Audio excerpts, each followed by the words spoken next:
What it up? 17 points. Yeah. Not anymore. Put the cameras on me. I'm just living the dream. I'm in love with the lights. This is not just. Ladies and gentlemen, live from Koreatown for the first time in 2018.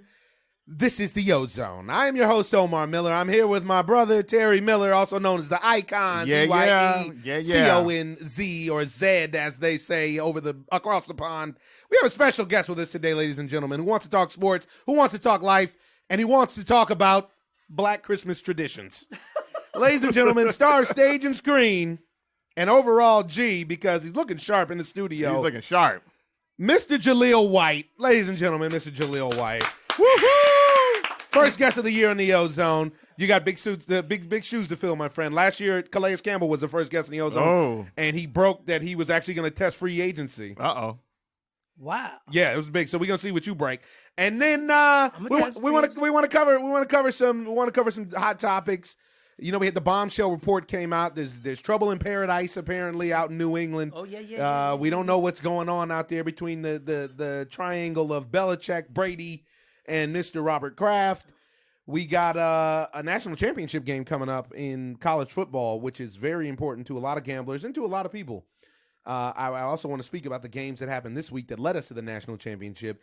And maybe the biggest news in all sports right now is the NFL playoffs are starting tomorrow, folks. Yes, sir. And this is a wonderful time of the year, right? Because it's a lot of hard heads and a lot of hard hitting going down. But let's jump right into it. Jaleel, how you feeling? You know, let's keep it sports, man. My girl actually suggested, she was like, do you want to just have sex and watch the games tomorrow? I was like, that'd be awesome. Wow. Christmas all over. Keeping it sports. So, ladies and gentlemen, Jaleel's going to be a father again around September, if my math is right. Late September, but around September, you guys can send him. The registry's coming out. We'll keep you posted on the OZone. Stay tuned. We need breaking news. We got to let these people know how long we've known each other, so they'll just think I'm just reckless and wild. It just came in talking crazy. Yeah, just came okay, in. guys, so in real life, Jaleel White has been a friend of mine for going on a decade now. Yeah, man. Which is great. And I love this young man. He's a light mentor to me at times. He's a confidant. He's a jack of all trades, and he's one of the people that we were talking about before the podcast started. He's one of the people that he was talking about that he likes, that you meet, and his intellect is well beyond what you give him credit for before you know him. It becomes evident as soon as you know him, but well beyond before you know him. And ultimately, that's a reflection on you. So stop stereotyping. But this wacky world of entertainment, ladies and gentlemen, this young man has navigated it to the highest of heights. And now he's trying to live a regular life, which people won't allow him to do. And we're going to see what happens at the Coliseum if he actually gets off of his back tomorrow. And so he's not just talking reckless. This is a really good friend of me and my brothers and my family. Yeah. How's your holiday? Absolutely. The holiday was great, man. I took my daughter to Disney World. And Universal Orlando.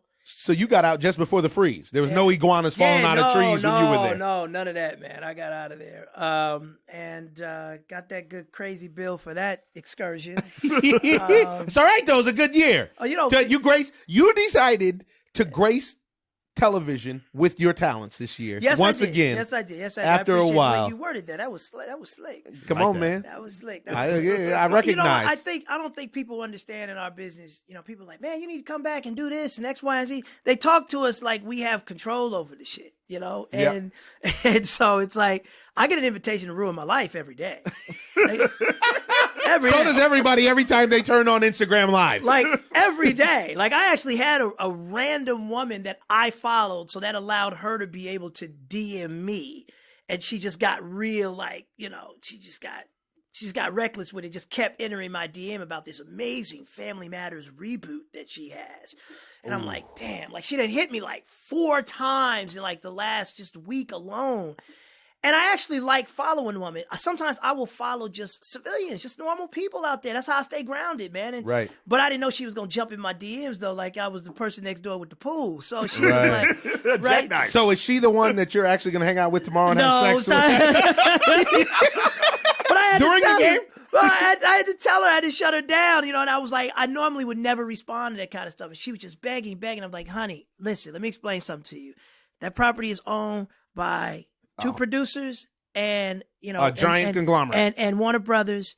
Even if they were to listen to your idea and execute any of your ideas, you would never be fully compensated for your concept. You need to understand that. They already own it. They already own it. They So already own it. basically, you're asking to build a guest house on somebody else's property and just That you own though. that they own. No, but then you're asking for them so that you own it. Yeah, so that you own it. That's crazy. Like, hey, don't you like this guest house? You think we can split it? It's like, nah, you built it on It's my actually- property. you just- It's mine. Yeah, Exactly. it's mine. So the average person out there is so caught up in the, and I don't say that to be demeaning, but they're just so caught up in the creativity of it all, which they should be. Because Right, that's how we get because more we used new to stuff. keep everybody. Right. There Yes. used to be backstage and on stage, and now It's all one the big stage. melange, So yeah. they don't get that. It's like, no, this has always been an ownership game. Yeah, for sure.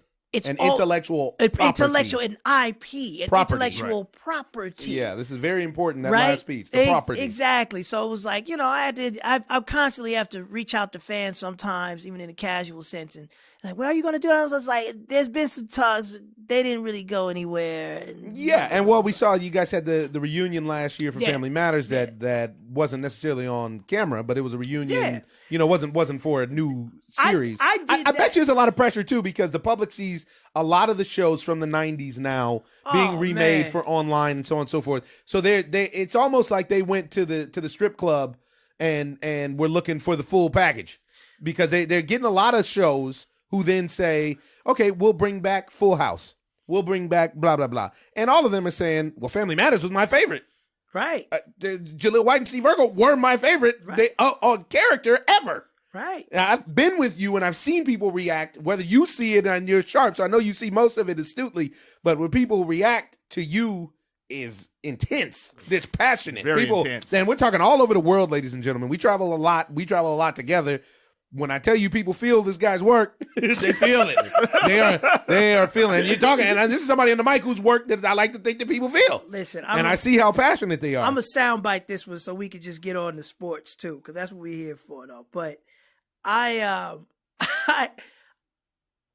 I've been asked to do a reboot on many different levels. I've been pressured actually to do reboots.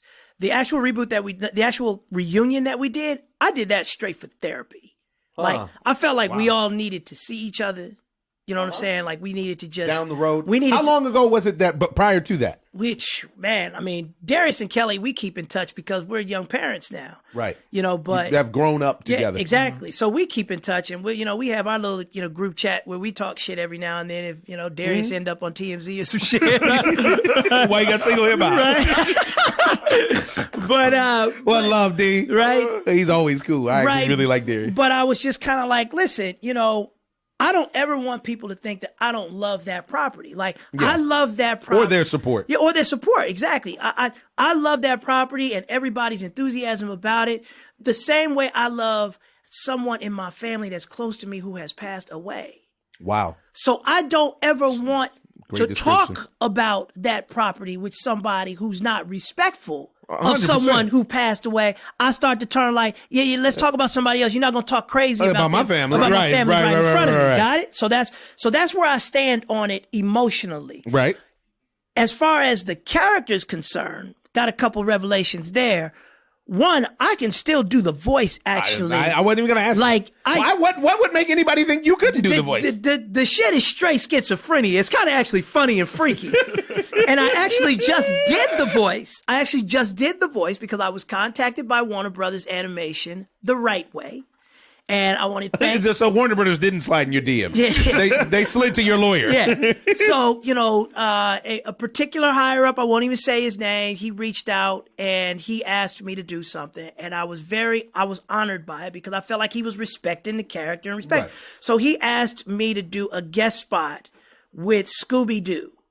Oh, wow. You remember how Scooby used to solve cases with like random cats like the Globetrotters? Yes, of course. We remember. So this genius up at Warner Brothers Animation is going to create a whole new season of Scoobies that are going to be actually watercolored and everything in the old style. And they're going to bring, and it's called Scooby Meets Guess Who. Wow, that's really so creative. so it's gonna that's be a way you actually put a creative twist right, on it's something that already. So it's going to be there. Ricky Gervais. It's going to be Bill Nye. It's going to be Steve wow. Urkel. It's going to be, and Scooby's going to be solving cases with all these cats. And I'm like, listen, man, you say no more. I'm in. Like, say no more. I'm in. I have a feeling that this particular executive may have been in line. I think I saw him on KTLA that he was in line on January 1st to get an ounce of purple Urkel. That's another thing people don't realize about my legacy. Like how my legacy has fallen to the streets. Like I have my own strain of cannabis. That's amazing. And it's like if I walk into less than 1% of the people in the world can say that. If I walk into I didn't create it, but the streets gave birth to I this. get it. And if I walk into dispensaries, cats is like, hey, they start putting it together. Right. Right. Okay. You cannot reboot something to Netflix in this Sweet Sea Hallmark family way without respecting how the streets have interpreted what your legacy was. I mean, you can think, you have to be self-aware because you can think whatever you want to think about it. So I'm gonna end it on this one though, where it was like, you know how I ultimately decided the reboots talk got so crazy. I mean, it got all the way to Business Affairs, but it didn't ever get pitched anywhere. I just went to my daughter. And my mom had, I couldn't keep my mom up. My mom couldn't wait to be like, look, we spent all weekend watching all the episodes. I walk in the room and I'm like, thanks, Mom. And my daughter's just sitting there looking at me like, just pointing and giggling. And I'm like, I have to, have respect from this child. I don't, I wanted her to find it organically. I didn't need you to sit her down for a weekend, put a bowl of grapes in front of her and be like, start here at episode 13. Exactly. Work your way through 200 more instead. That's your daddy. That's why you can go to Disneyland and you don't stand in line. That's your daddy. That's a job, though. Right? So I'm like, that's mama's job. I'm not lying. I asked my daughter. I said, because my daughter's very well at Fuller House. I said, hey, you want daddy to dress up like this and do this show again? My daughter looked at me and was like, I was like, I still go to school. And nobody would think about it that way. It's like, yo, if my daughter would think it was cool, I would do it. Right. I can only do something my daughter would think is cool. And she's 8 years old. Right. She is the barometer of cool. My daughter This makes is you showing being a responsible parent. And I'm going to tell you, as when your I show friend, myself in Scooby, my daughter's going to be like, Dad, that's cool. That's dope. That's cool. Yeah, but see, that's the thing. But as your friend and knowing you, the sky is the limit. There's not necessarily a need. Now, what I do want to talk about, though, along those lines, about respecting the legacy and respecting things. Last night, anybody else watch the Rockets-Warriors game last night? I watched I watched a lot of it. I watched a lot of it. I watched like 3/4 of the game. I just love that my man Gerald Green just got up his couch and just lit him up like that. I mean, wet him up. Did you hear his soundbite after the game? They said, well, how you been training? He's just like, I just really been shooting my driveway and playing one-on-one with my Rottweiler. That was his response. I need to find that. That's awesome. He is so authentic. He's from Houston. He was on his couch. I'm the man in Houston, dog. And what's cool, I actually, his story is cool. I mean, they literally said that this guy, they just grabbed him and were like, hey, we're having an open run. Yeah. And he shows up and they're like, do you have any shoes? He was like, oh, my shoes. And they give him some shoes and he lights it up. Next thing you know, he's in the league. Yeah. That's like this movie stuff. But that's not where I'm going. Where I'm going is, you know what I realized last night? I actually hate the NBA now. I watch, and we're a baseball, boxing mostly podcast, but we cover all sports because we're interested in all sports. We all watch everything. That was a great matchup, and even though Harden didn't play and Durant didn't play, you could argue they cancel each other out. And it was still a close game for the most part. But one thing, even though I did like Gerald Green's work, one thing that I couldn't stand about the game, and this is a consistency in the game now, is that it is literally a three fest. Oh wow! Well, it's a Well theater put. more so than anything. You already know why are they even playing the season anyway. We know who's going into the finals. It's going to be Cleveland and it's going to be Golden State, right? There's that, but see, I don't even mind watching the theater as long as there's a lesson I'm learning or something to that effect. Right. By the way, you can feel free to indulge in the OZone library of beverages for if you'd like to have a New Year's Libations. drink. Libations, brother. Keep talking, brother. It's happy hour in my world. Yeah, exactly. And but seriously, so when you look at the situation, I mean, I watched the Rockets they were in a tight one at the end of the game. Like it was 5 points either way. I mean, they literally came down and shot themselves out of the game. That's classic Rockets. Classic D'Antoni. Can I get a number 2, please? I'll take a number classic 3. Rocket. It's Yeah. a number 3. Yeah. Because they're going to 3 themselves out and in of every game. It's ridiculous, too. It's terrible to watch. We watched James Harden do it against Boston. They were blowing Boston out, and James Harden literally shot the other team, shot Boston back into the game. Yeah, I don't need any ice. Thank you, Ernie. Uh-oh. Take a very small amount of Havana Club Cuban rum. Hey man, like I said, it is happy hour in my world. See that? Pass that on to that brother. And so Oh, yeah, I'm good. and so you see that you literally you're perfect. I don't need much. Thank you. I ain't had nothing to eat yet. Thank you, sir. So Ozone about to be lit. Listen, the next time you shoot a jumper and you are 15. No, so honestly, I mean, I watched them from CP3 to Green to Eric Gordon, everybody on the court, to Ryan Anderson, who somehow or another makes $18.75 million with a busted jumper. Jumper is busted. I mean, his jumper is broke, and he literally he doesn't rebound. 18.75. Come on, man. I just had dual knee surgery, and I believe in myself enough that I could get my jumper off and let it be air balls and broke. If that's the if that's the criteria for picking up 19 a year. TV pays well, but it doesn't pay me 19 a year. Yeah, TV don't pay nothing like that. Not now. But here's the thing. So we have the theater element of it. We have the bad fundamental basketball element of it. Last night watching the Warriors play reinforced. I mean, everybody's Warrior crazy, and I understand why. They're really, really good. But one thing about the Warriors that does make their game intriguing to watch, but that I also think makes the game even more frustrating to watch is the Warriors always give you a chance to trick the game. Always. Always. And you never do it. I mean, they give you a chance to beat them. Yeah. Every time. I watched Steph Curry turn the ball over last night. He must have thrown the ball away 10 times and 6 times got bailed out by the refs. And he's a superstar. I can deal with that. That's not a problem.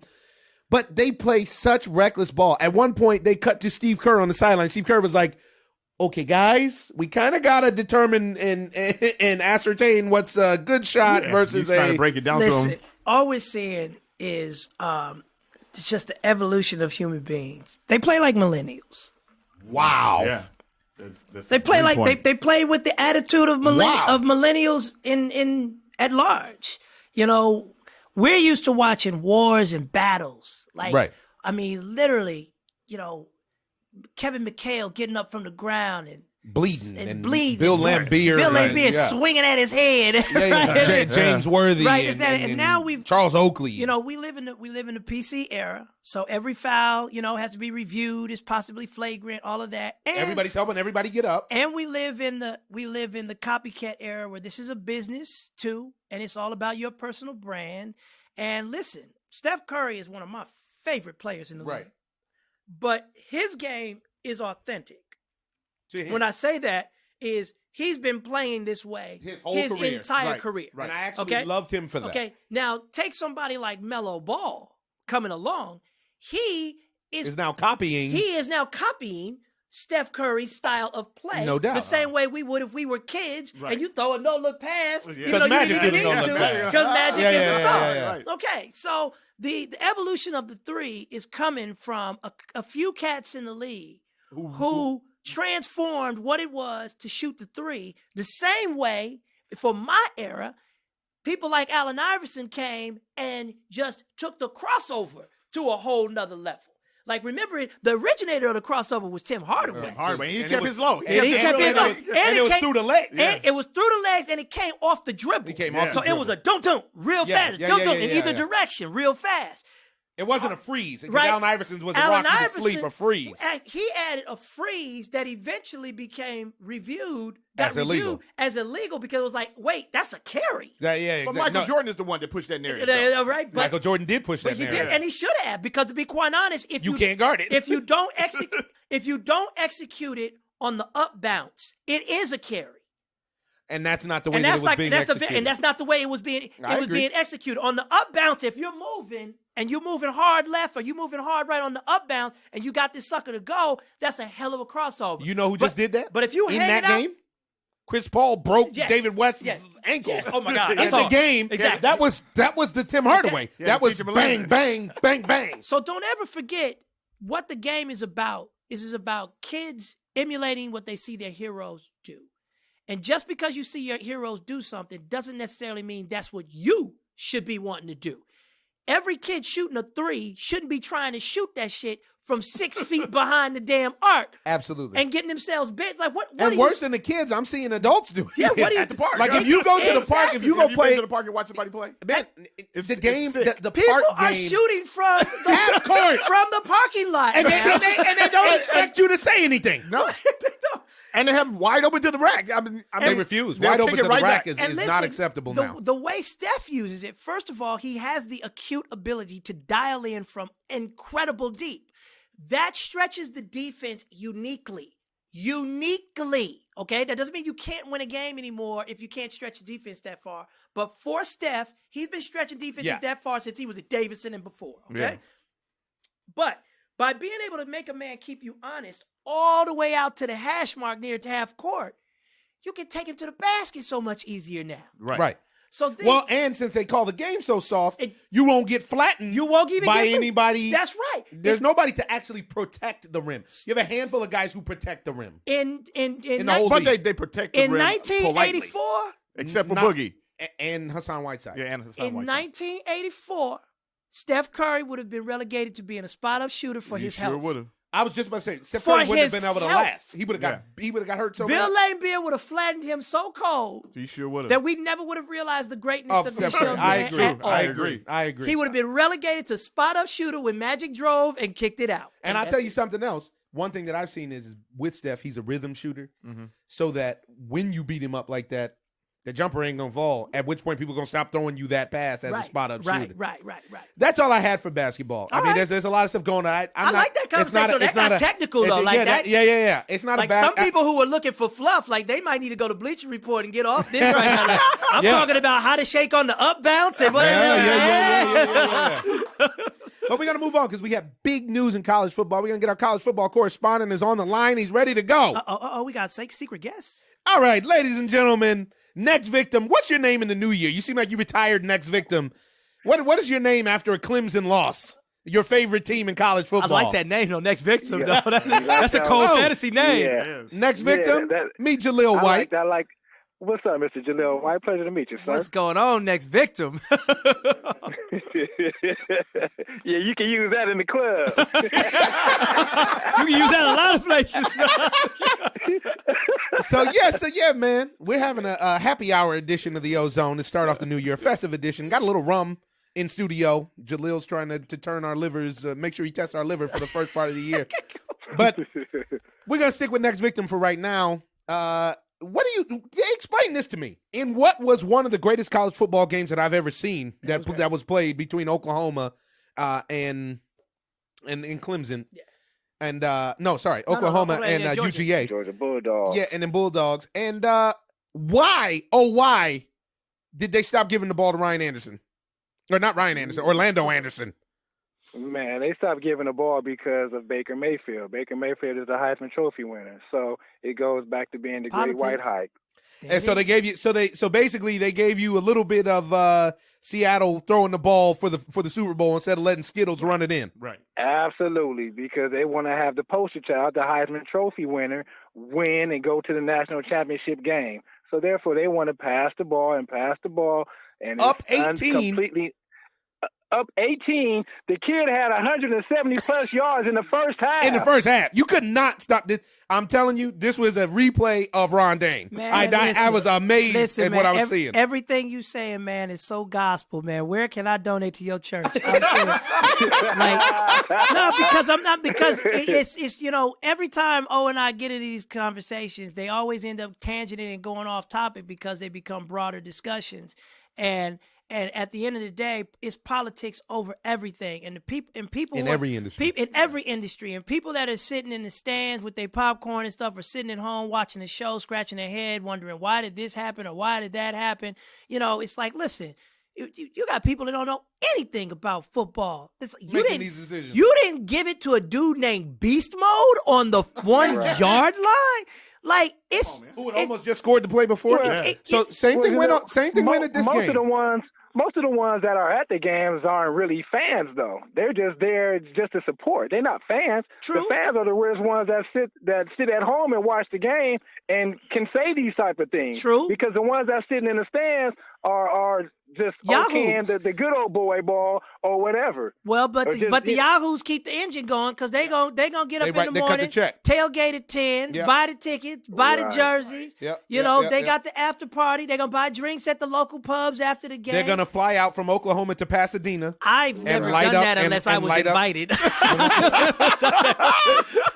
You came to Pasadena from Oklahoma? Yeah, exactly. Yeah. Exactly. And the crazy part about it is the dude had 170 yards in the first half. He ended up with 201. This is disgusting. Everybody, just like Big O, he didn't even know the dude's first name before seeing it. Yeah. We just know him as Anderson. We've never heard of him until this game. And now we're asking, why didn't they let this young stud run? He should go straight to the draft. I'm not saying nothing that I'm sure his boys aren't telling him, or you know what I mean? Yeah, based on that first half performance, that was your NFL combine right there. Yeah. He can't give me a better show on the big stage. Nobody could stop Orlando Anderson. Bro, the only thing I've seen. Is it Orlando Anderson? Because that's the dude that killed Tupac. Hey, what was the kid? Why am I? Well, let me look it up. Orlando Anderson. The only rushing performance I've seen as dominant as that, except it didn't get cut short, was Edgerrin James when he ran 299 yards on my Bruins like that. But he was with Miami too. And they kept feeding him.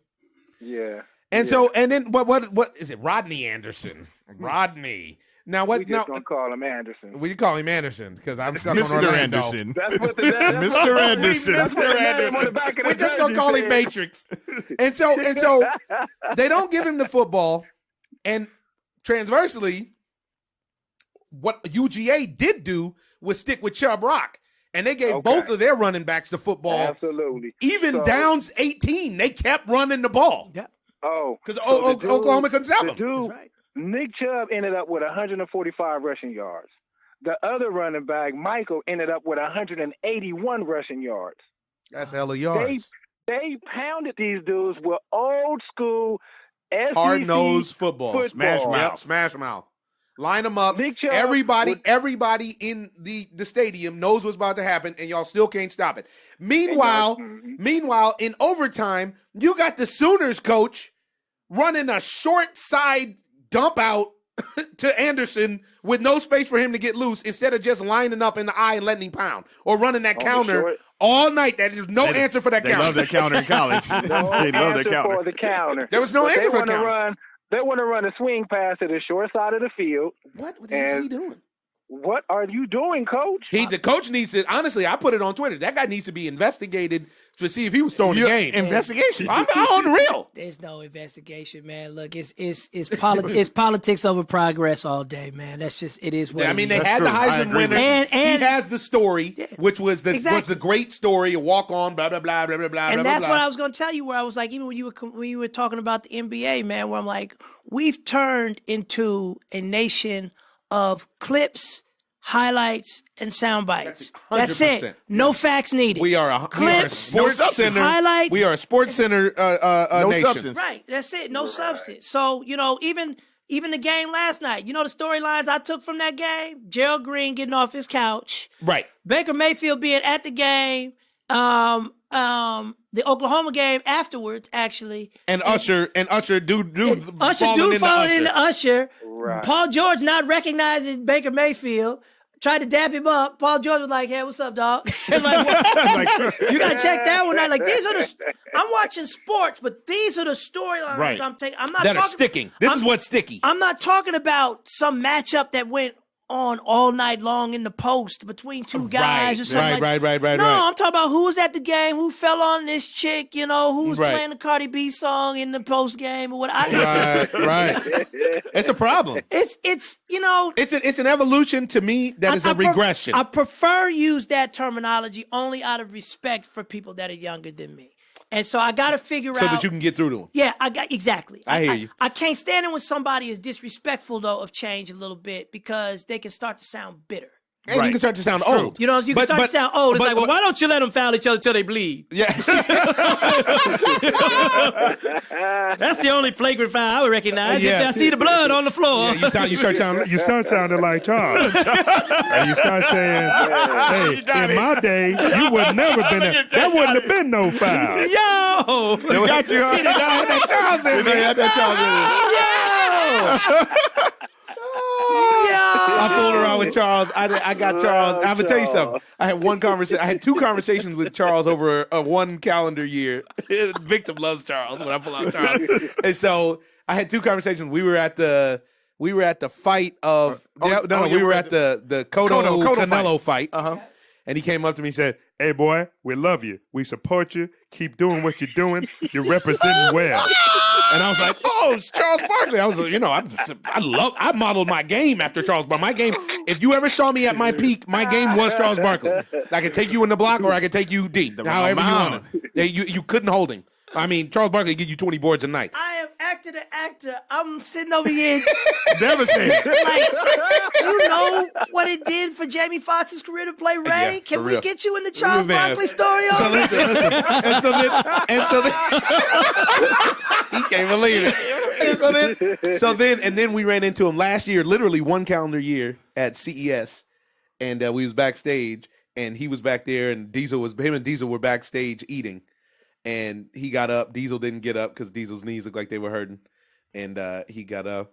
Well, there you go. Hey, boy. that ballers, man. That's my shit.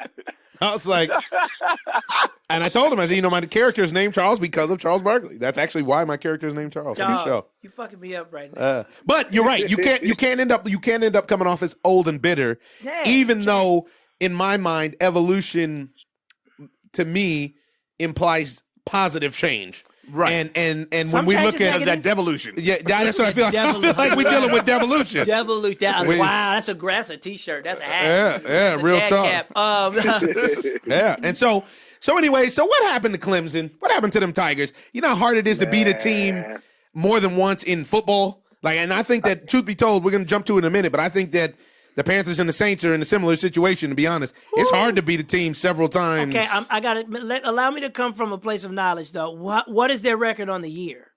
Which teams are we talking about? Are we talking NFL or college? The Panthers and the Saints. That's a good question. I didn't mean to skip over your Clemson. Them are like 10-6. Yeah, I was about to say. No, with each other. Oh, 2-0. Oh, yeah. 2-0. Drew Brees got that ass? Yeah.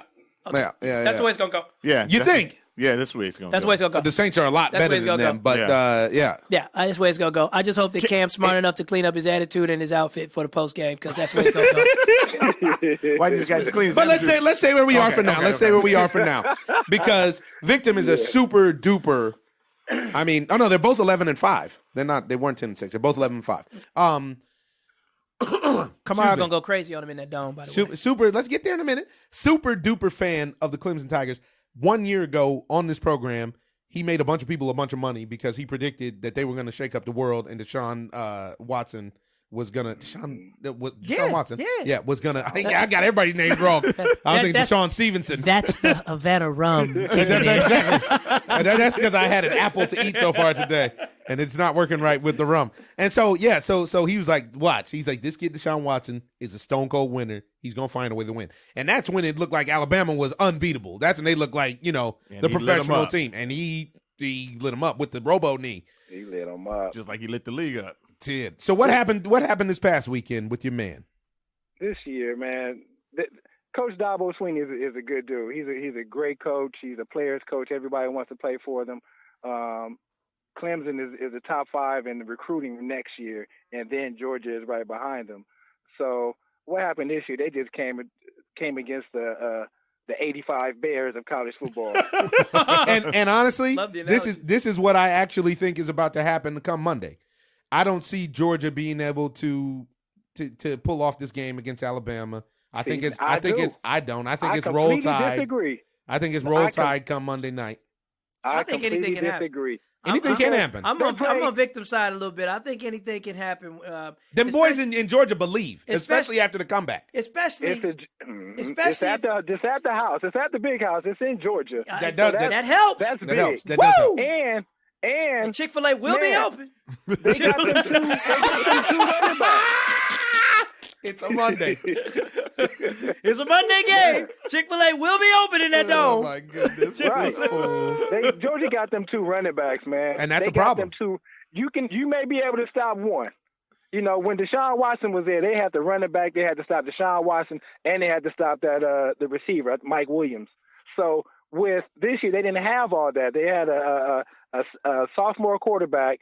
You know, he was kind of doing shaky. his best Deshaun Watson impersonation. He couldn't do it though. Yeah, you know what I'm saying? Yeah, I know. Listen, I ready. hear you. I know what you're saying. So he made the 85 Alabama Bears just look now. Dominant. Why does in your opinion why does Georgia win this game on Monday?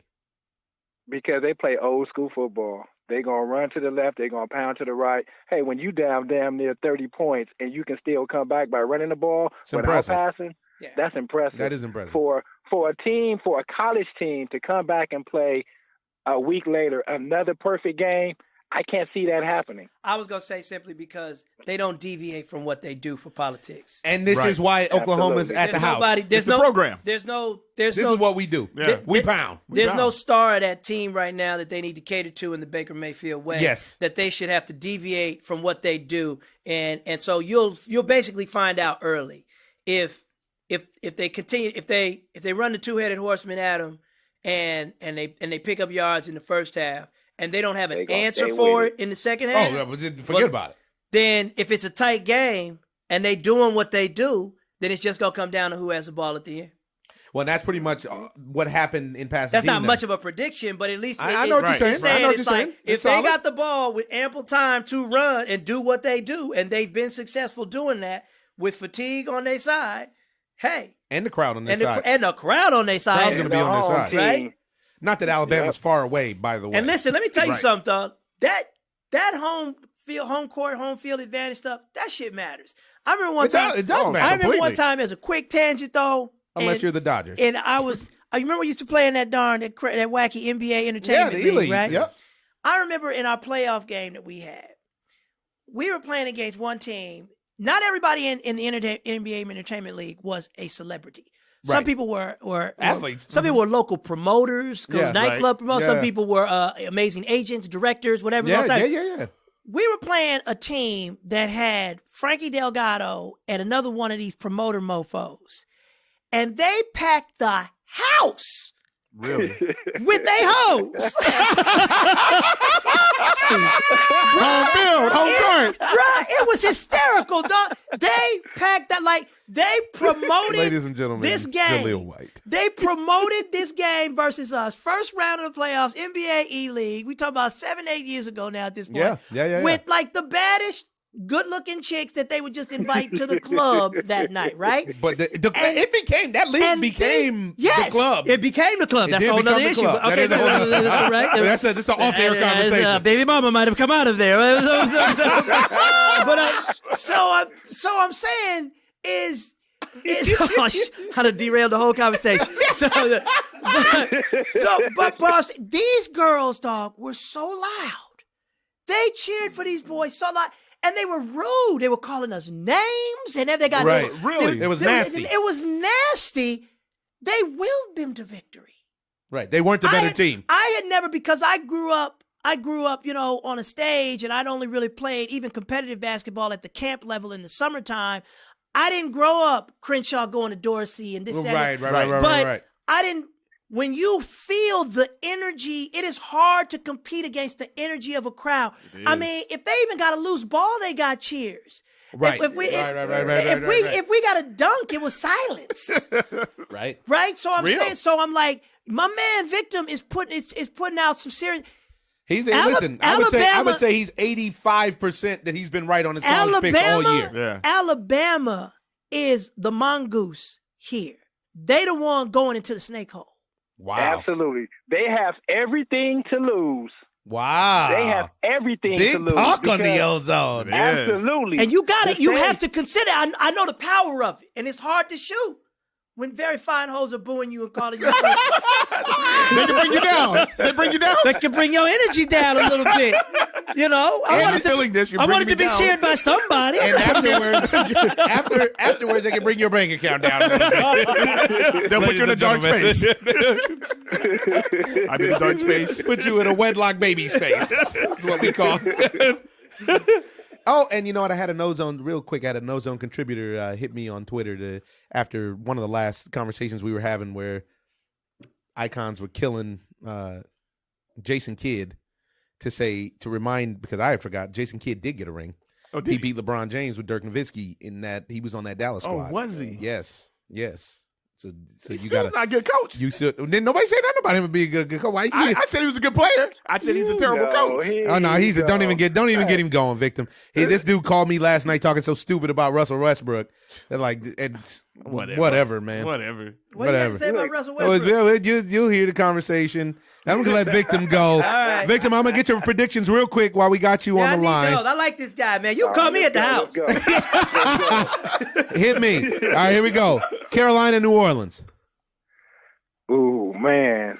I like in New Orleans. See, the NFC South is so unpredictable. You don't know which team you're gonna get until they start playing. So with this game, we know where Drew Brees is gonna go. So I'm going with New Orleans because I don't think Cam gonna have his mind right. So I'm going with New Orleans. There you go. Jacksonville, because, Buffalo. Like Jaleel said, hey, Kamara is an animal. Man, he's an animal, and Peyton is giving him the ball, and he's indoors and on his home turf. But Ingram is an animal. Yeah. But forget about they have Drew Brees is an animal, but they have great defense though. And that's what could get them to the Super Bowl this year. To be honest, it could be Who Dat Nation again. Jacksonville and the Bills. Who you got? Ooh, in Florida. A frosty Florida though. The Bills. I like the Bills. Really? Still got the defense. Hey, hold on. You just brought up something, dog. Hold on. Hold on. No, Tyrod Taylor is the truth. Hold on. You just brought up something. They don't have any receivers. I'm just asking you for a prediction. I'm not trying to get a conversation about it. What is the weather forecast in Florida? It's still going to be cold. Yes. It's still going to be. It's like in North Florida. Still dropping. North Florida, they're looking at 45s and 50s. That favors Buffalo. That favors Buffalo. So I mean, and it's a bold prediction. Listen, let me tell you something. Look. Let me tell you something. I'm gonna go back. No, we got a football section. Hold on. Okay. I'm just trying to give Victim's predictions before he goes. All right. So Tennessee, Kansas City, in Kansas City. KC. Yep. Even though I'm with you. I'm with you. And now to me, the toughest game to call. The Atlanta Falcons versus the LA Rams. Hell no, LA Rams, baby, we home. Rams, baby. That's an easy one. Eric Dickerson's curl will not be denied. Hey, that's an easy one. I think them dirty birds. I think them blackbirds. Them Falcons. I think them Falcons is gonna put something on Jared Goff. You see that? That's why I had a feeling I was with you on this one, Victim. You know what? And listen, I'm Ram time because me and the Raiders been going through our divorce all season, even though they got some big news this week. But we've been going through a divorce, and I've been a guest courtesy of the Rams. Well, I'm gonna say I've been talking to the Rams. I feel like an expert. We've been out a couple of times. I feel like an expert on the other three, but on this one, I'm biased. So I think you guys actually might be right, but I have to. You don't want to. You have to. No, we got to go for it. The Rams are legit. The Rams are legit. The Rams are the highest scoring offense. Victim, thank you for your input. Always appreciate you. Your family in the ozone. We'll catch you sooner than later. Peace. Holla. the Rams have the highest scoring offense in football, but defense is the difference. They have good defense. They don't have great defense right now, but they have good defense. But what they do have, the Atlanta Falcons have Matt Ryan, and Matt Ryan has been completely and totally inconsistent, though. But that's his whole career. That's what I was telling you. That's not his whole career. A year ago, this is what I was trying to tell you. A year that's ago, why I didn't believe but they for lost, the Super Bowl. But they lost their offensive coordinator who made a big difference. And Julio Jones. They lost Orlando Anderson. Yeah, and Julio Jones has not been Julio Jones this year. Julio Jones has been dropping passes and everything wide open. It's a big difference. And if you get down to the Rams, you're going to get blown out. Ty Gurley will run amok. This is true. Okay. You get down to the Rams bust you up. And then everybody sitting on the sideline like Scotty and Mike. Listen, they play 3 quarters. Yeah, I can only pull from the heart when it comes to that one. I got the Rams on that one. I hope so. It's the game I'm actually still more interested in, believe it or not, is that Saints Carolina game. Yeah, and also the weather on that Jacksonville game. I'm still going with Jacksonville. That's not even close because Buffalo really doesn't have good defense. LaShawn McCoy is probably not going to play, and they don't have any receivers. Not playing? He's hurt. He might not play. Oh, okay. That makes a big difference. I didn't know that. Okay. I thought it was one of those things where he's questionable, but then he'll be back. I am that ill-informed fantasy player. Y'all need to know that about me. You what? I am that ill-informed fantasy player. I'm that dude who went to brunch at the Ritz with my friends, only to find out that I should have removed somebody who was he ain't playing. Who was listed in exactly. He's out for and the I year. Got 2 players that are not even playing. Hey, Jay, he retired. So, I needed to know that because I think it's now Leonard is playing, right? No. Fournette is playing, right? Yeah, Fournette is playing, but LaShawn McCoy maybe he might not play. If Shady and McCoy don't play, that's a big problem. But the thing of it is that they really don't have defense like that. And Tyrod Taylor doesn't have anybody to throw to but Charles Clay. They don't have a dominant receiver out there. What do they have? All right. So I'm gonna say Saints, Jaguars, KC, and then my heart says the Rams. The Panthers' problem is that everybody's doubting Cam Newton. Cam Newton's coming to play. He's not the problem. He's not the problem. Cam Newton's fine. Cam Newton's not the problem. Is great. Oh, yeah. He's actually great. Yeah. Everybody else is the problem. Just like in the Super Bowl, when they decided to drop Everybody passes, else is great. even though it reflects on him like he did something wrong. Yeah. It's not Cam Newton. No, I'm not. When are you going to give him some receivers? Let's make that clear right now because I don't need this podcast going all the way out there. Cam, especially when you see him, Cam Newton is a stud. Yeah, no. Jeez Louise. Cam, yeah. So, staying with the NFL, Raiders about to announce a deal. This is crazy, dog. I have a $100 problem. million I have a problem with for this, a coach. I have a problem. With Yeah, but not only that, he's a great analyst. I don't think he's a good coach like that. He stole the ring. He stole Tony Dungy's ring out there. Actually, I won't say that. You know why? Because Tony couldn't get over the hump. Tony couldn't get over the hump. Yeah. Let's be honest. We don't want to say that, but we know why. But Tony couldn't get over the hump. But secondly, he actually came with the blueprint of the Raiders, who then decided to not change their play calls or anything. They didn't change anything. Yeah. Like, I know what that means, Rich right? Gannon's out there like, what? Yeah, no, it's I just have an issue with where I see pay going towards executives and the people who are not on the field. Yeah. I have a real issue with that. Especially in football. This actually is tantamount to Goodell's deal. Goodell's deal is absurd. Right, and it's just like, and it doesn't. And you notice these deals don't stay in the press very long. Right. But the players' deals, they stay. They hover over their heads throughout the duration of their career. But these guys' deals, the absurdity of them, they last for about a week or two, and we find the next headline, and we move on. The good news was, at least for the league, is that they didn't create even greater conflict of interest with ownership, because they had offered him ownership, which I believe, again, I just feel like there's so much conflict of interest in sports. Yes. And if you want a fair game in any way, you have to eradicate that, and there's so much just conflict of interest. So hey, every man should make as much money as he possibly should make. I don't begrudge that, but there's when the head guy like that is making that kind of dough. Yeah, but what about their play on the Rooney Rule? This is a problem as well. Well, because they called the coach, they called him out as being the coach before they even looked at anybody else. Well, the Rooney Rule is kind of one of those things. It's almost kind of like affirmative action in UCLA. We used to have it. It's true. It's true. It's just it's in 10-year, $100 million. Yeah. Can I tell you getting over like a fat rat? Is that guaranteed? Yes. Oh, you know it is. I never see, but this is my question. It is. So then what did they do? So I'd like to know. So then, does Jeff Fisher get that dough when he got his? Fisher got his dough. You got his dough. Jeff Fisher got $45 million Which was extension. terrible. Remember, and then got fired 2 weeks later. Yes. Yeah. And Jeff Fisher got his dough. That's how grown which men. means that, That's how grown men say, "Hey, man, just take this."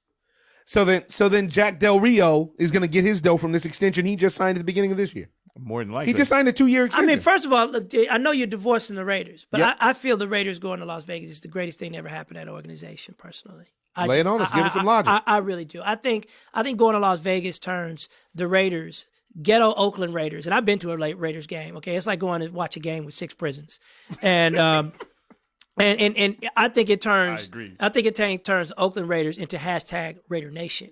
They're going to travel better, first of all, than any team in the league. I mean, think nobody. they travel pretty well. So the nation travels. So think about it. Me and you, we in Vegas on a Sunday. We in Vegas on, hey man, you want to stay over and watch the Sunday night game? Want to watch the Monday night? It's the Raiders. You're going to get Raiders versus Giants. All of New York's coming out. Raiders versus Packers. Everybody from Wisconsin's coming out. I mean, the weather's mild. The crowd, the weather's terrific. The crowd they're going to draw. The casinos are going to own all of the suites.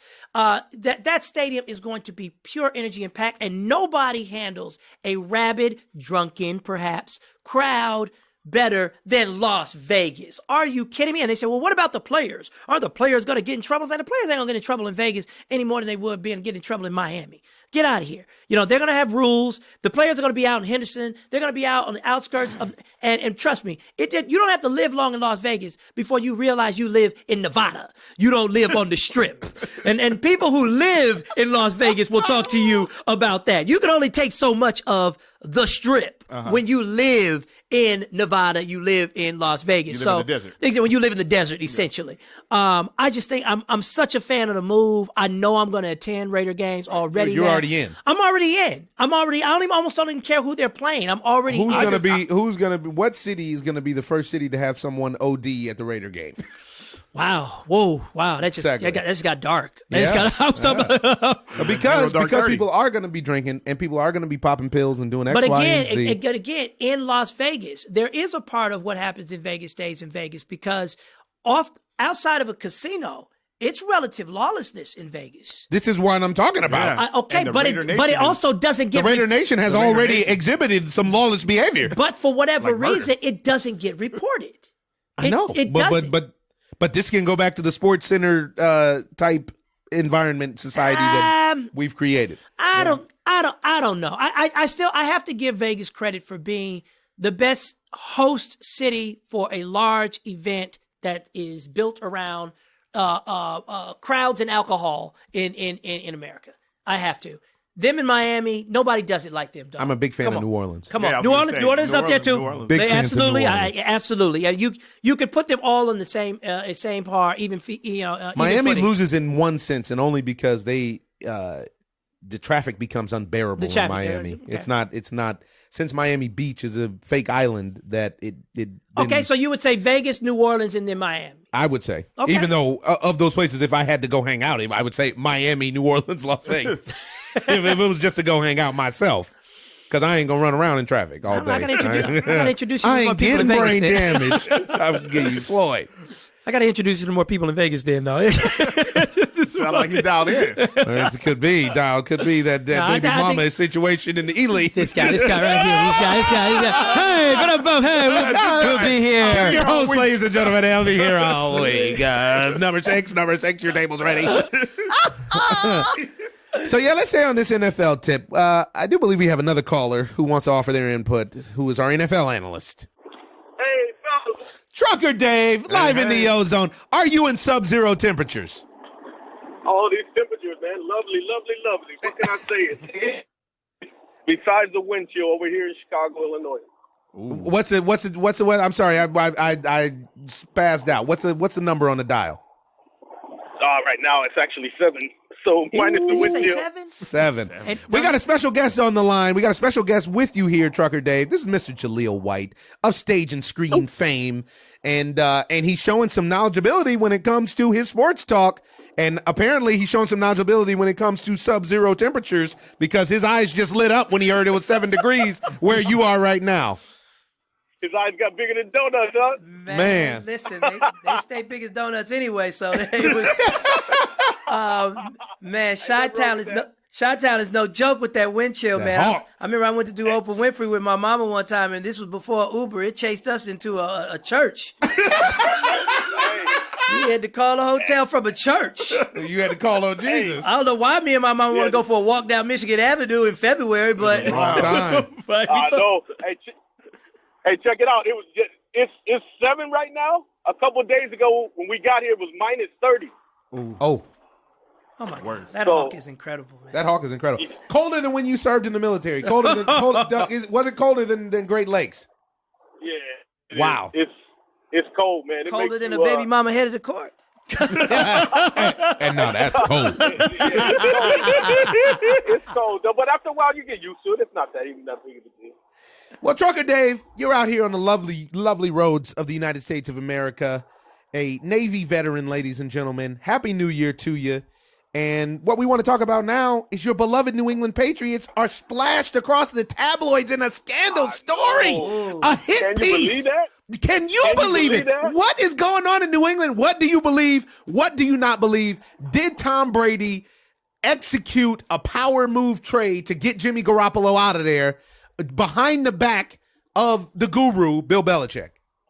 I totally believe he did. Me and T talked about it. Actually, T broke the story to me. I was like, they just traded Garoppolo? He said, yeah, they just traded him for a second-round pick. I said, you kidding? That's some Doritos.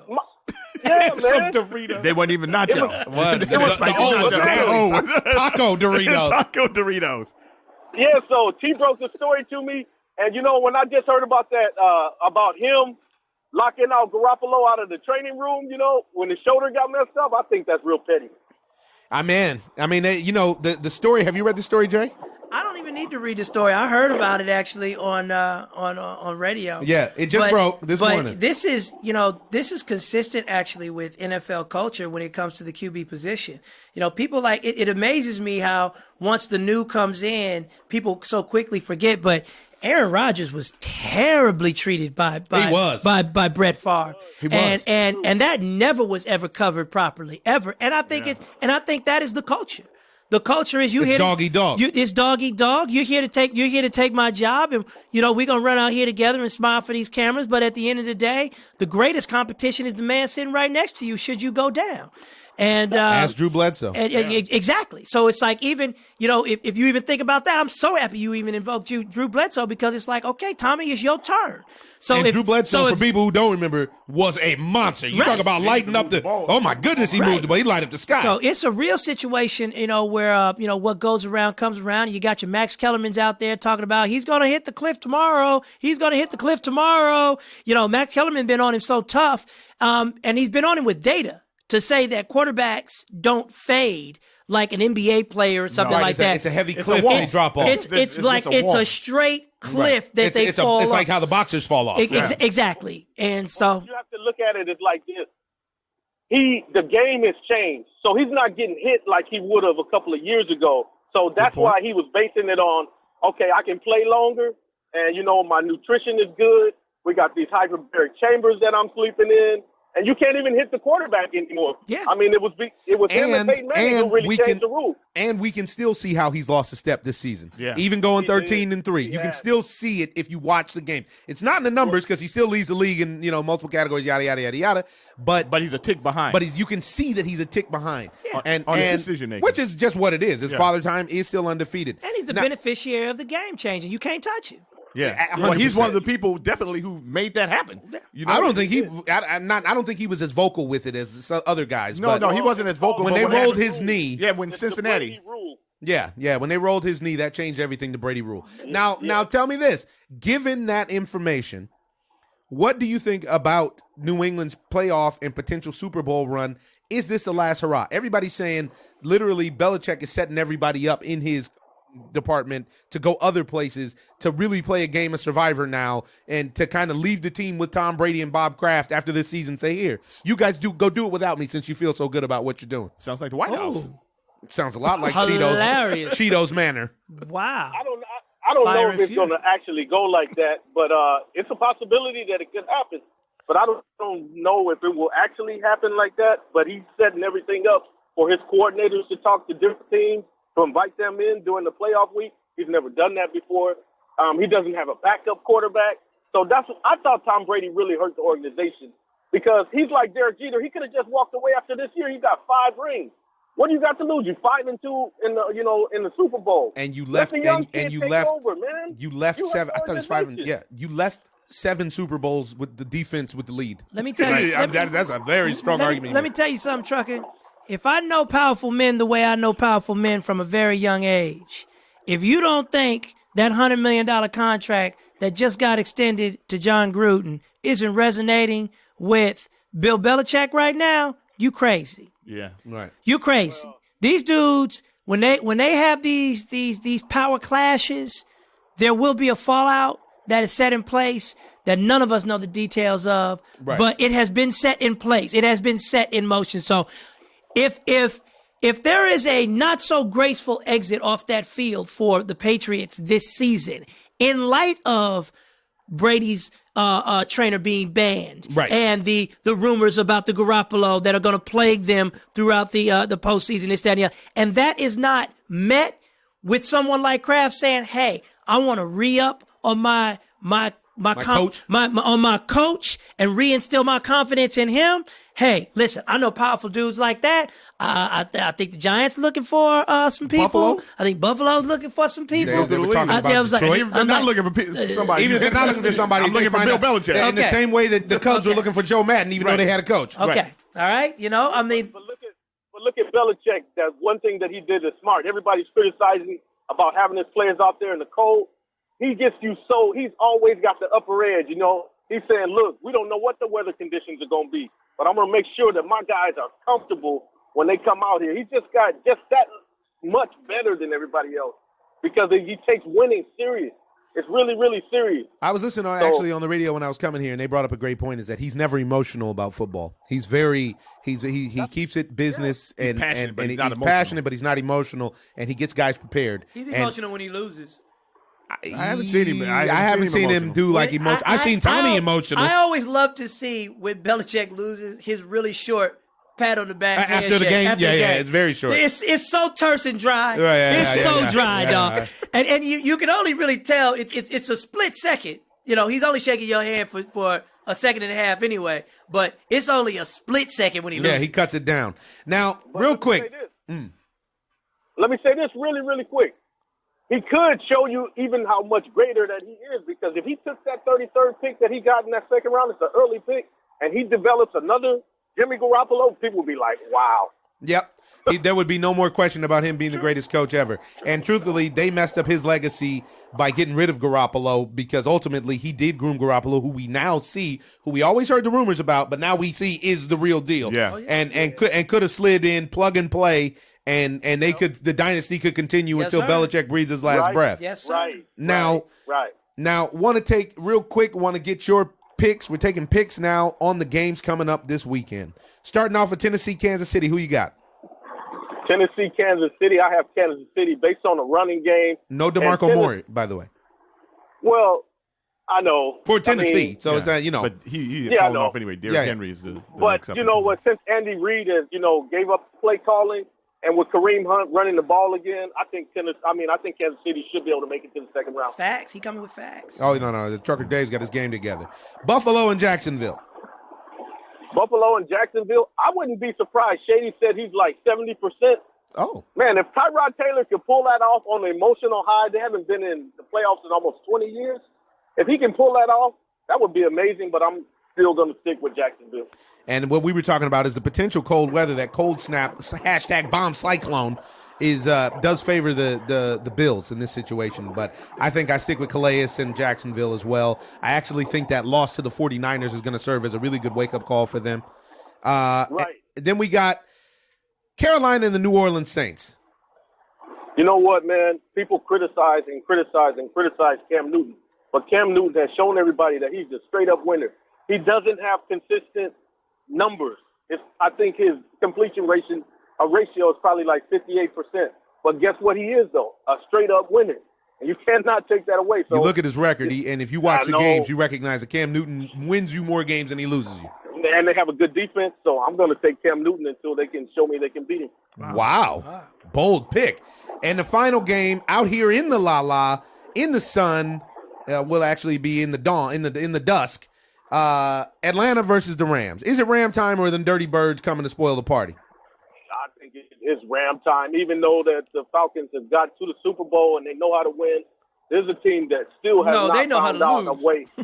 Yeah, well, they haven't found out a way to get Julio Jones involved like he needs to be involved. So I'm taking the Rams, man. I'm taking the Rams. I like Trucker Dave more and more. And who do you got? It's a little premature, but out of the round robin that's there now, who do you see in the Super Bowl at this point?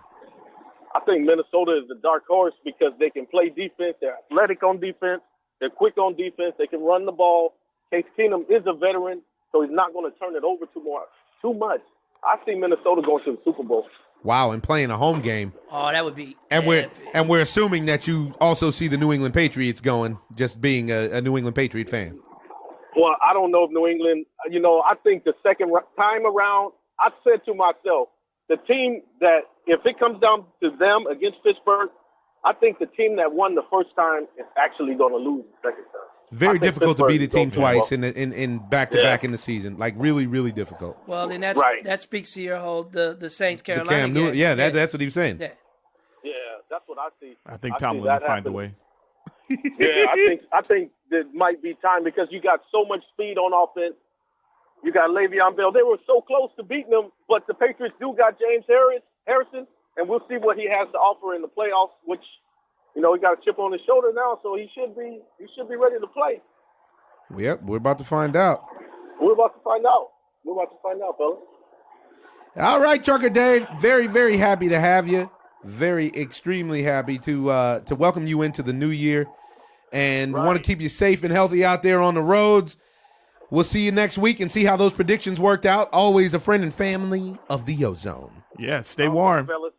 All right. Take care, you guys. All right, bye-bye. They're saying that the wind chill tonight could hit 100 degrees below zero in New Hampshire. At which point you can die.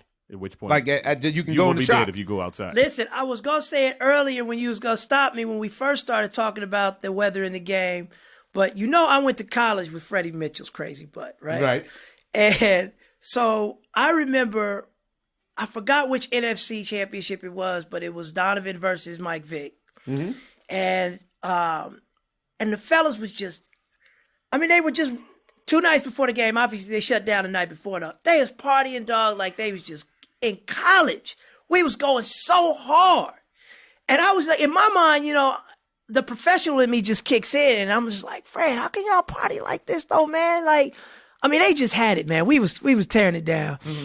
And they was like, oh, Jay, we got this game. We ain't nobody sweating this game. We good. And I was just like, okay, I love to hear the game from the player's standpoint. And they was just like, oh, man, Mike Vick don't run so fast when that big toe get cold.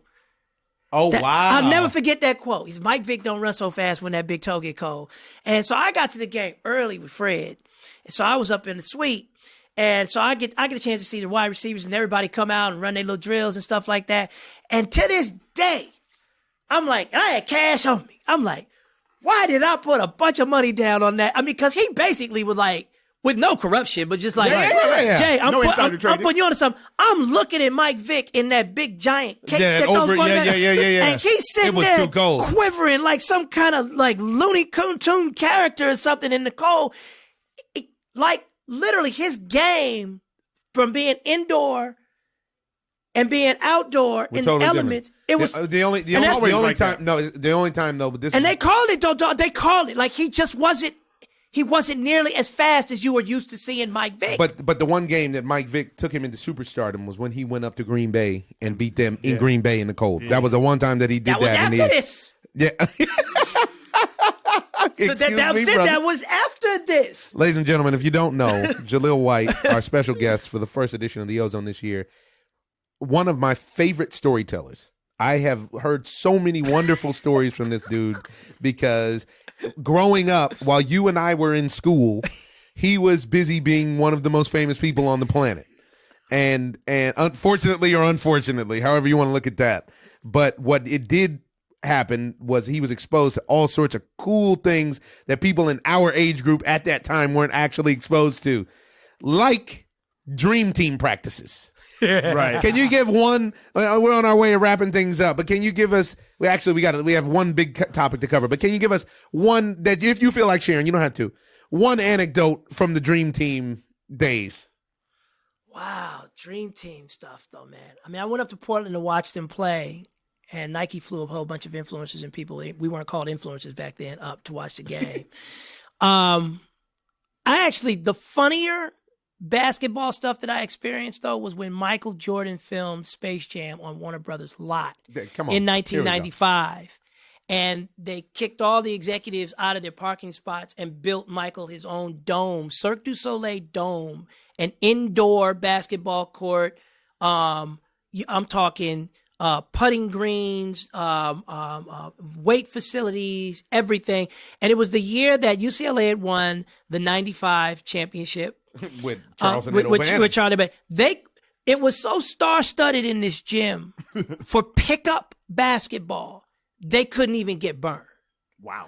I'm watching Chuck. The O'Bannon brothers couldn't get burned? Watching Chuck and Toby Bailey and all that. And mind you, they're at this time, I mean, I can say this because we boys. As a matter of fact, I just saw Chris Johnson not too long ago. Their heads are so big at this time, right? They're it. But in this place, in this time, like, the humility had set in on them like a storm cloud. Exactly. And I just remember the funniest thing was that if they didn't have enough players, I would actually be allowed to jump on the court with them sometimes in the early. So I would get over there with my shoes. And if they didn't have enough yet, if it was early, if it was like 2 o'clock or 3 o'clock or something like that, it was like, Jay, we need one. I would be like, oh, this is great. And then I'm basically like guarding like a trainer or somebody so out there, whatever. And that's a high pressure situation for me because, you know, you're in those kind of games, you're really not supposed to shoot. You're just supposed to make sure the guy you're guarding doesn't score. Right. Right? That's your role. But I remember Damian Wayans came in and he was stretching. And I love Damian Wayans, but he is a god-awful basketball player. Like, he should not even step foot near a court. And people don't even understand the egos of people who are famous, right? Oh, man. And so Damian Wayans had called next. And it was getting like heavily populated with NBA players. And so there's just this thing inside of you where you know it's time to fall back. Reggie Miller just walked in. Dennis Rodman just walked in. So-and-so. We're not just hooping now, you know. I should fall back. But he was like doing the stretches loose. He had the headbands on and everything. And he had called next. And Rod Strickland walked in, and I'm sitting there, and Rod Strickland was like, hey, who's got next? And Damian Wayans turned to Rod Strickland and was like, well, I got next, but I already got my 5. He's like, okay, sure you do. I couldn't have a big enough bucket of popcorn for the fuckery that was about to ensue next.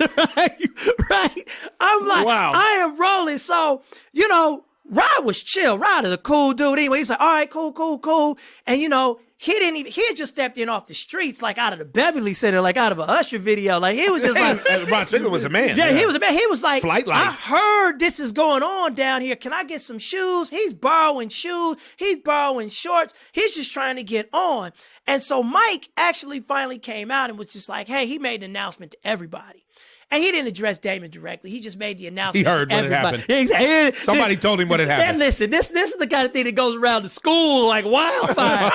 Damon Wayans told Rod Strickland that he had next and he had his 5. Like, what? Right? So Mike was like, hey, listen, I appreciate everybody coming out, but I also need people to respect that this is, and Mike was very eloquent when he said it. He was like, you know, these are NBA players out here. We are professional basketball players. And when anybody walks into this gym, if they wear the logo, they step on immediately. There will be no waiting. Okay? That's just the way we're running this gym. And we're doing that for people's safety. You know, he was a diplomat even back then. We're doing that for people's safety. So sure enough, you know, Tim Grover and everybody, hey, Damien, let me holler at you for a second, blah, blah, blah, blah. And before you know it, he's not on for the next game. But it just amazed me because I'm such a fan of the game first. Right. Celebrity is almost de facto in my life. It's like, oh yeah, no, I guess I'm famous. Okay. I am an Angelino kid at heart. I love basketball. I grew up I was weaned on Magic Showtime. You know, I was that dude that was debating Magic still better than Mike just because I was speaking from my heart. Right. You know what I'm saying? But those games, to be able to watch that, to be able to be a fly on the wall in 1995 inside that tent on Warner Brothers lot, and I had carte blanche. I mean, I could go over anytime I wanted to. And I remember one time we even left. I think I was talking about in 95, man. I was like 18, maybe 19. Yeah, I was 18 turning 19. And I was like, I remember one time Mike was getting in his range and he was leaving. They were closing up the gym for the night. And he was like, "Hey, Jay, what you doing tonight?" And I was just like, nothing. Like, what's good? I'm 18, I'm 19, but I'm like, nothing. And he's like, "Hey, man, take my number. You should come up to the house." And I was so scared, I didn't even go to the house. I exchanged them. Haunted house. No, it was like, I'm looking at the phone. It was like Michael Jordan gave me his number, and he was like, "Come to the house." Now I'm already hanging out with Penny, and I know Shaq. So I'm just like, no, that's too much for me. I can't. Those girls ain't going to talk to me. Like, I can't, I can't, he'll never know what that moment meant for me. That's awesome. That is awesome. That I had conducted myself with such chill that at 19 years old, Mike would be like, to come "Young on fella, by Mike. I've watched you, I see how you around the move. gym. I see how you move, take my number." Blah, blah. Like, I didn't even want to dial it. I didn't want to dial it because I had called Michael Jackson before and he ain't called me back, and that hurt my feelings. So you want that chance? MJ. That's another conversation. So I wasn't losing this MJ. I'm like, I got the number. That's enough. That's enough. I had a similar thing happen to me, but it was with Harvey Weinstein. And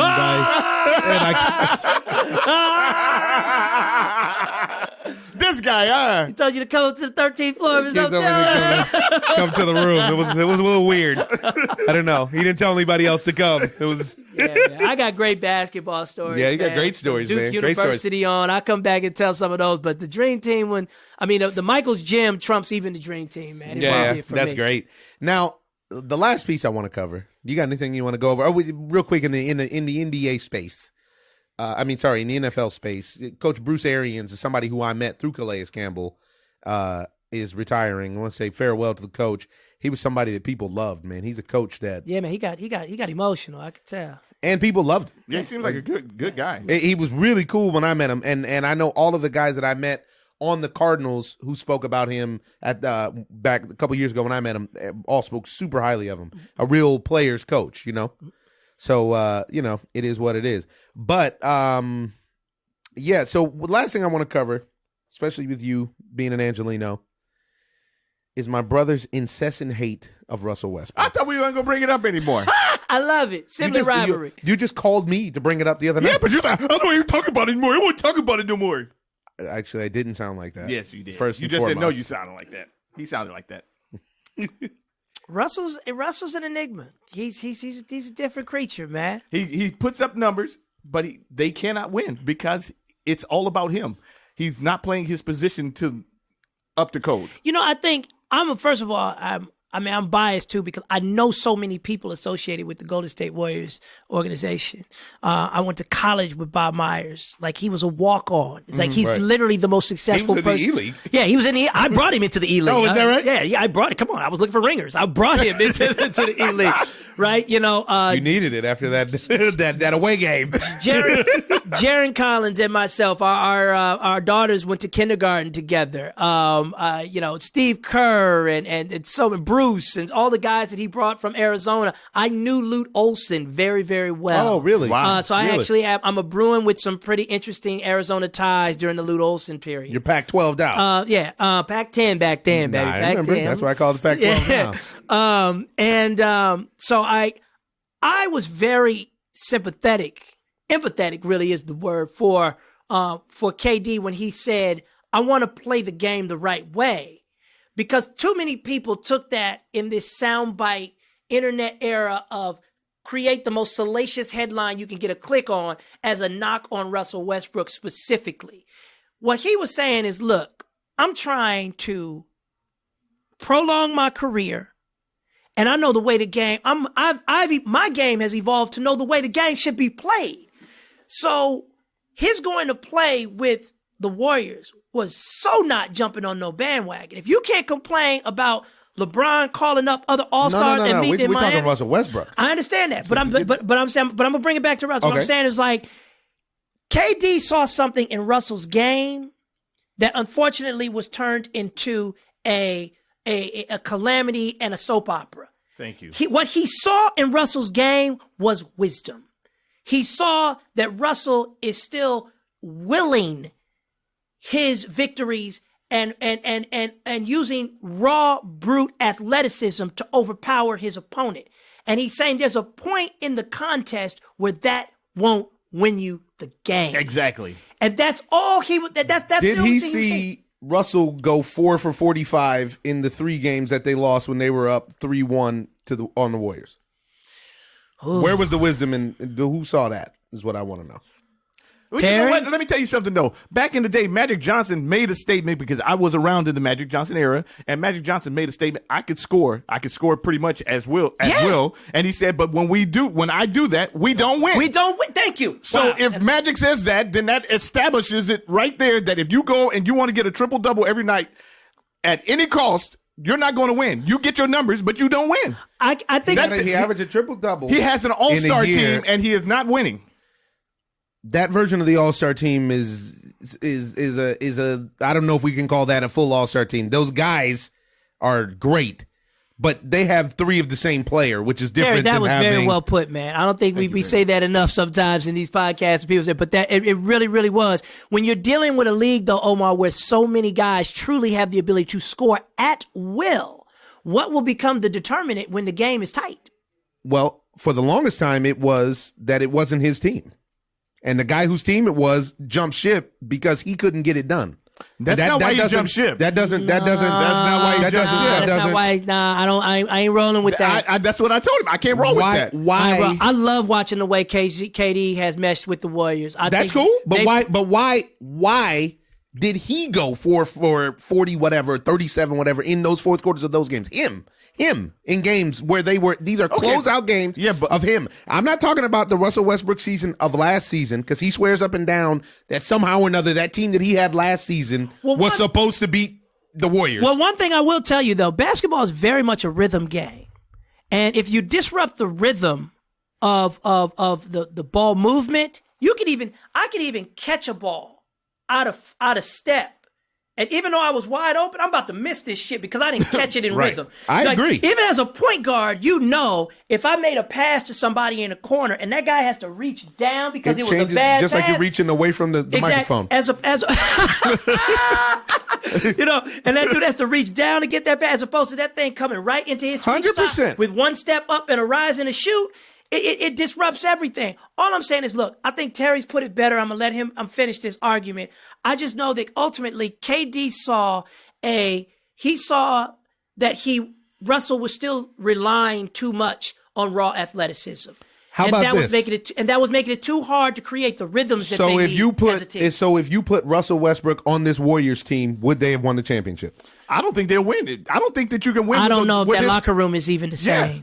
I don't really know. This style of play is not conducive to winning titles. It's not. I can't roll. I don't think the sample size is long enough. Now, here's the thing. I can't say that about him. I will not say that about Russell because he's too talented. But everybody has.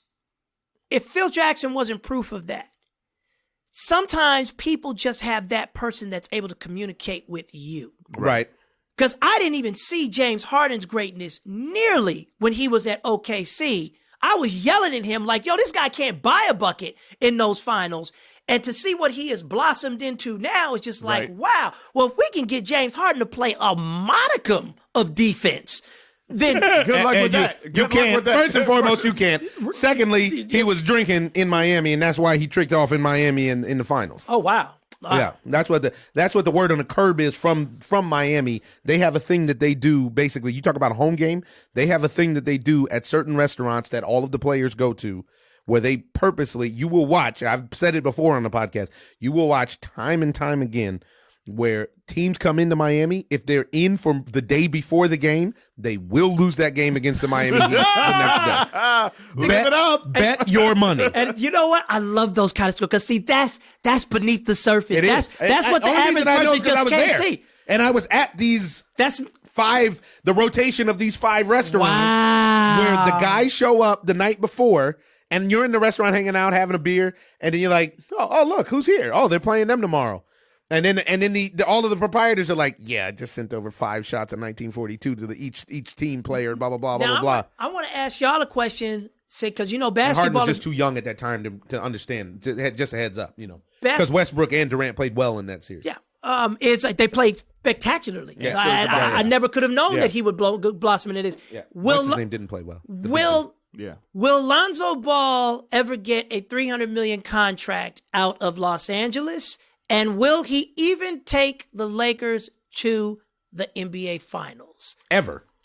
I mean, that's too. I like the Lakers. I love watching them play. This is funny that you say that, because of basketball that I'm not crazy for now. Questions. Yeah.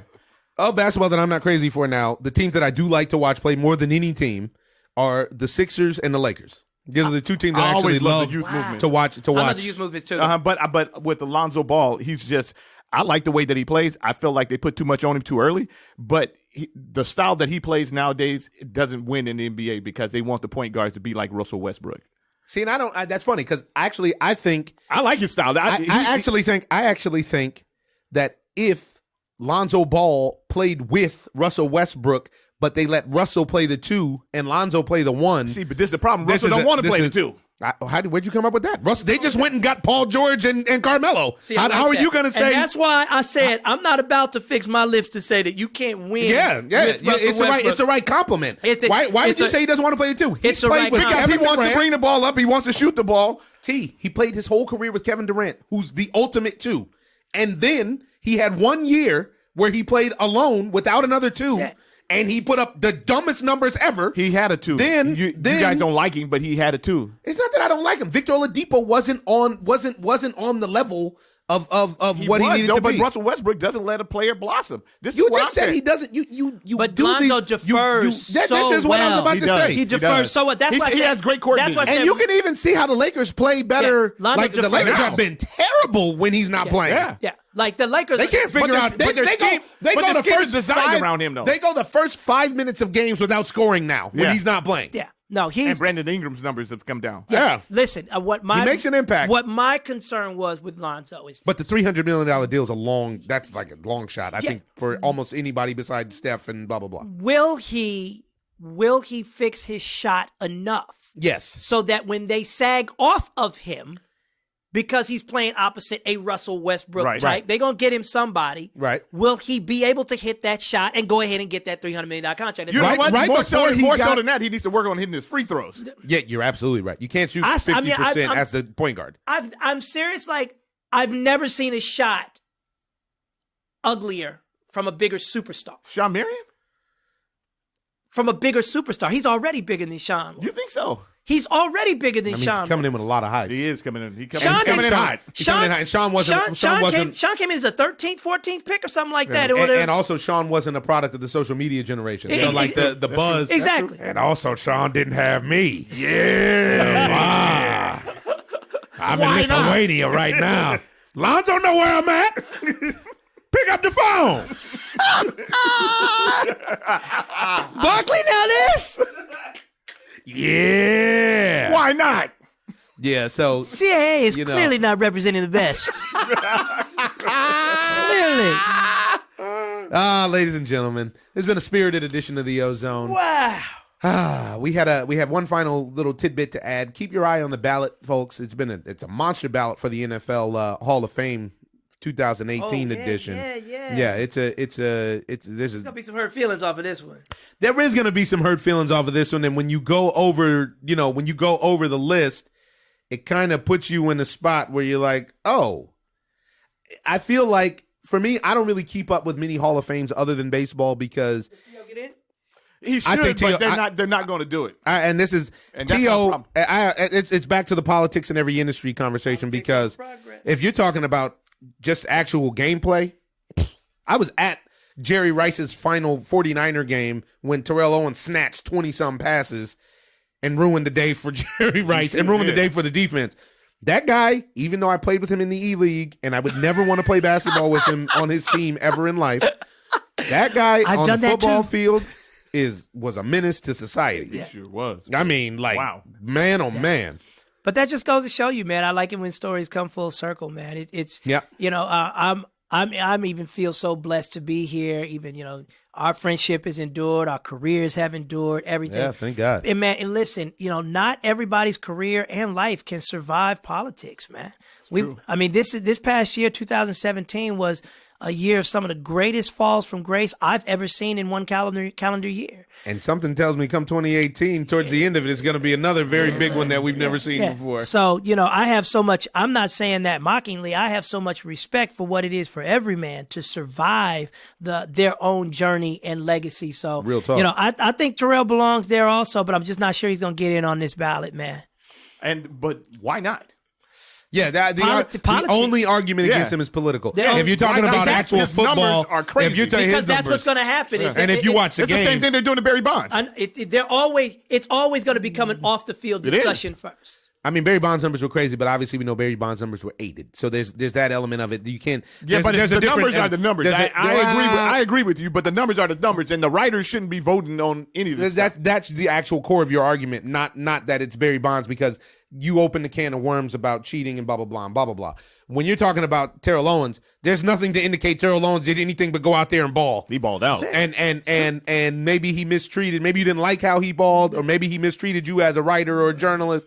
That should have nothing to do maybe he stood on with the Dallas whether or Star not, and you didn't like that. and maybe you're a big Dallas fan. Yeah, exactly. And that should have nothing to do with whether or not he actually ends up amongst his peers in the Hall of Fame. Because truth be told, in the big game, you want T.O. You want T.O. as much as you want any receiver ever, to be honest. Because that dude showed up with a broken leg in the Super Bowl, and he wanted to win more than anybody out there, including Donovan McNabb. Yeah, absolutely. I mean, I just, you know, in those kind of situations, you just kind of hope that in the long run of things, it